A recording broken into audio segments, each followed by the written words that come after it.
What's up, guys? It's Fahrenheit, and today I want to talk about a teaser or teaser trailer, or I actually don't really know the difference between a trailer and a teaser, but I'm gonna call it a teaser because it was really short. Bayonetta 3, and I'm super excited for Bayonetta 3.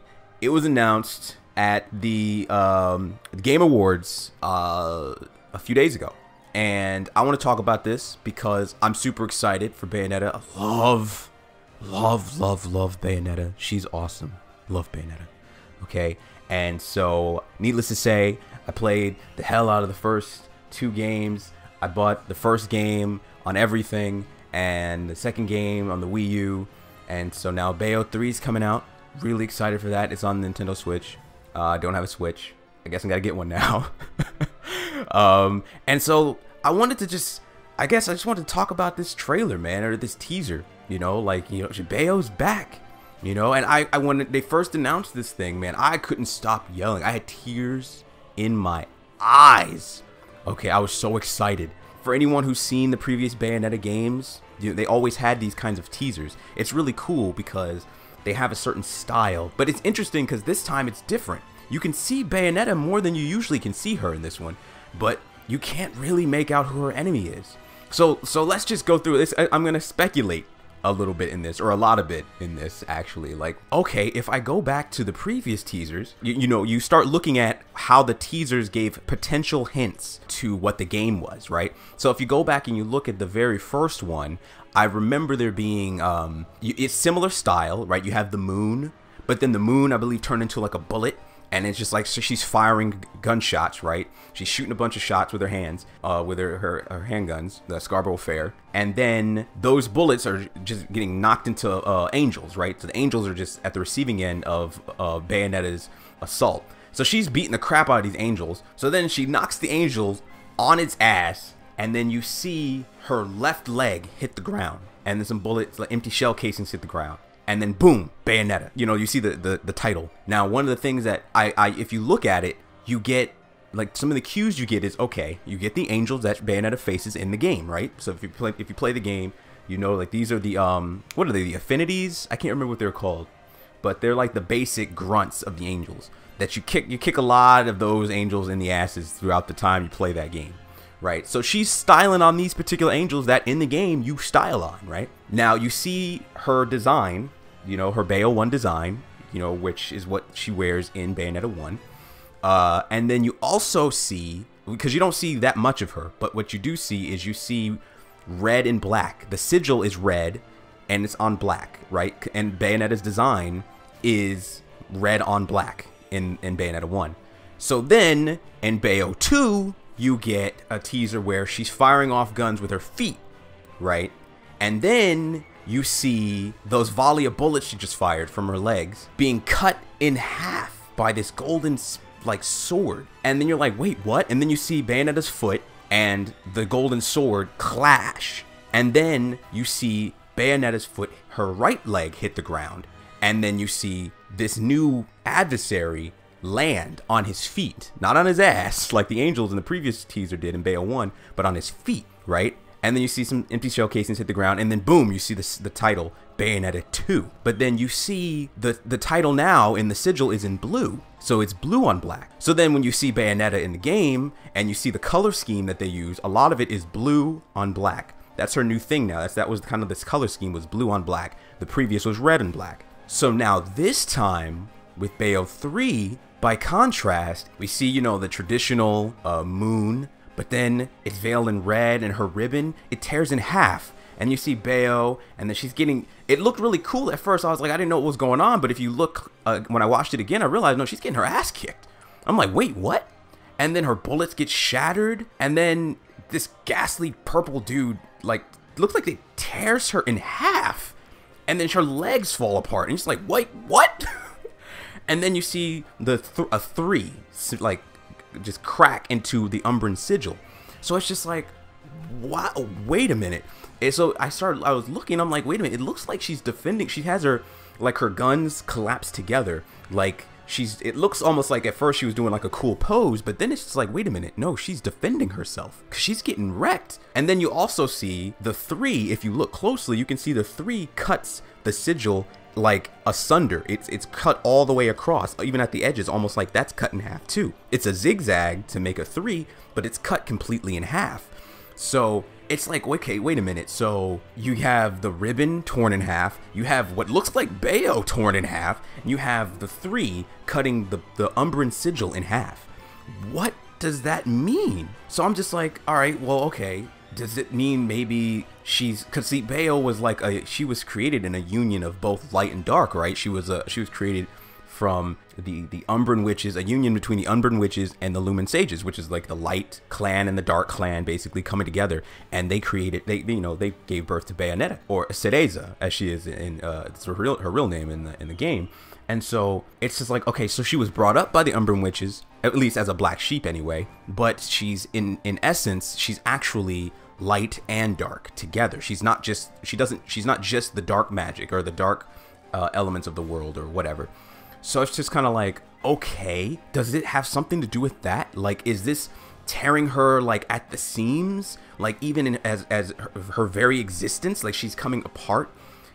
The first teaser, she was kicking ass. The second teaser, it was a draw. They were a match, it seemed, an even match. But this time, she's getting schooled. Not only that, when she fires off all these bullets, it's only after she tried to defend herself to no success from the onslaught of whoever this enemy is. And when she fires her guns, they just get completely demolished. And he just runs up on her real quick, and then you just see a tearing animation. And then you see both of Bayonetta's feet hit the ground instead of her left or her right foot. Over just a littered amount of empty bullet shell casings. So she must have been fighting this dude for a minute, just going to town, just firing all kinds of bullets, but to no avail. And then her legs seemed to, it almost looked like she was going to fall to her knees, but then there's no torso. It's just legs, and then they're dissipating, like she's disappearing. And it's just like, wait, what? And then you see the sigil, the Umbran witch sigil, but it's violet. What? Now, see, this is where the theory stuff really starts to come into play, at least for me, right? Because it's just like, wait a minute, does that represent what her new design color theme is going to be? Is it going to be violet on black, right? But then at the same time, she's wearing Bayonetta 1 costume and design. Why is that, right? She seems to still be using the Scarborough Fair, even though if you look closely, you can actually see that it's called something different. But it's still basically the Scarborough Fairs for all intents and purposes. So it's just like, okay, if you take red and you take blue and you put it together, you get purple. So now we have purple as a color scheme. You have Bayonetta 1 Bayonetta. She's split in half. If you take purple and you pull it in half, you get red and you get blue. Does that mean we're going to somehow see different time periods, different eras of Bayonetta between 1 and 2? If anyone who played 2, you realize that Bayonetta 2 basically acts as like a chicken and egg kind of thing with Bayonetta 1, with how, you know, spoiler alert, Baldur and Aesir, and how Aesir inhabits Baldur, and then he pulls him back into Bayonetta 1, which is in the past, which influences him and turns him corrupt and makes him want to take over the world, or the entire, all of existence really. And then that moves into Bayonetta 2, which then goes back and moves back into Bayonetta 1. So it's like this chicken and egg kind of thing. Are they going to be playing with time and space and just like all of creation as they have in the past, but even with Bayonetta herself, where they're actually pulling her apart at the seams from like her light side and her dark side? Bayonetta 1 Bayonetta, Bayonetta 2 Bayonetta. You know, what's going to be happening with this? Is that what the violet symbolizes? Bayonetta 1 Bayonetta, Bayonetta 2 Bayonetta, and they're like maybe pulling themselves out of that chicken and egg loophole that they've kind of been, they're kind of in, because it's like it plays back into itself. So maybe this is somehow going to be rupturing that timeline somehow, and what's happening with Bayonetta is an example of that. But then who is this ghastly creature that she's fighting? How does he play into this? Based on the lore that we have, I mean, you have like, you know, the angels, you know, in Paradiso, Inferno, and then you have Limbo, and you have the human world. Who could be this powerful out of all of them? Bayonetta has fought gods, you know, she's fought massive, powerful demons and angels. Who is this that could do this? Aesir, he put up a good fight back in Bayo 2. Aesir he had Bayo's number, and it's interesting too, because when you fight Aesir in Bayonetta 2 for the first time, he's in like an astro form. It's not even his physical body, and he's still kind of taking her to school. But it's after a long, hard fight, right? And then he starts shooting her with these lasers, and he has her reflect on her past, and it seems to take a toll on her, like emotionally and everything too. And so it's just like, okay, you see her sweating, like she's sweating, like damn, like what did I just witness? So he was putting her through some trials, and then also with Balder as Lumen Sage Balder, when when he had like he pulled the badass feather wings out, and he had the Super Vegito laser sword, spirit sword shit. Even he had Bayonetta kneel to him. Like, he dropped that Vegito laser sword down on her, and she had to take a knee. She had to take a knee like she was praying. And which is kind of ironic, because she, she summons demons and beats up angels.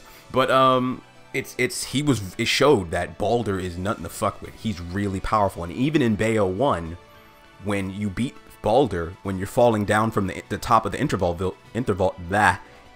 building, even then, when you seemingly beat Balder, when you shoot him in the head with her mother's lipstick, he just gets right back up. It's like, no, this was all a plan. Like, this was what he wanted, because he had a grand scheme in play. So it's like, did you even really beat him? So if you think about it, Balder is probably in essence stronger than Bayonetta. Right, Bayonetta can be considered like the strongest, most powerful, most badass character in Bayonetta, which makes sense. It's named after her. But if you really think about it, even though Bayonetta is the homegirl for me, Balder is he's been shown to actually be more powerful. So there's a few characters who could take it to Bayonetta, right? And of course, Jeanne, she's considered an equal to Bayonetta, even though you do beat her in the story, Bayonetta 1, you beat her. But she mentions why she beat her. She finally had her resolve, and she was able to defeat her. I don't know who won in. Now that I think about it, back in Bayonetta 1, when they show that fight where Jeanne wants to fight the outcast. She's like, I want to fight the outcast, and then the elder is like, no, you can't. She's like, nan kiarakat. It's like, the child is of impure blood. And now that I think about it, who won in that fight? Was that a draw? I don't know if they ever actually cover that. I don't think they ever actually, maybe they never got to finish, and that fight towards the end of Bayonetta 1 was supposed to be the continuation of their match. And so Bayonetta ends up victorious. But yeah, Jeanne is nice too, right? They've proven that. They're basically equals. So there are a few who would take it to Bayonetta, but the only ones who can legitimately beat her are Balder and Aesir, one-on-one. But this guy, whoever this purple miasma ghostly robed character is, looks like he was taking it to her. Like, she couldn't even defend herself. And they show that. She tries, and she gets knocked back, and then she just gets torn in half. What the hell? This teaser, this is a good-ass teaser, man. I love that these teasers. They're so cool looking, and they don't really give you, they give you just a few hints here and there, but not too much. It's great. That's great as a teaser. So anyway, I'm gonna stop because I could talk about this forever. What do you guys think out there? What kind of theories do you guys have about what all of these different things happening in the teaser could mean for the game? Why is Bayonetta 1 design? Who is this ghastly creature? Why, is there any hint to why the sigil seems to be, the color scheme seems to be violet on black now compared to the red on black of Bayo 1, compared to blue on black and Bayo 2. Do you think there's probably a connection between those two? Do you think there's a connection to the timeline kind of thing they created between 1 and 2? The whole chicken and egg thing between, how Aesir keeps pulling, Balder back in time to try and destroy the world using Jubileus. Do you think there's a connection to all of these kinds of things? Is there a character maybe was introduced at some point that maybe this ghastly creature could be? Do you have a guess? Let me know what you guys think. Let me know what you guys think. You guys' theories in the comment sections. Let me know. Yeah, I'll see you guys in the next video. Fahrenheit signing out.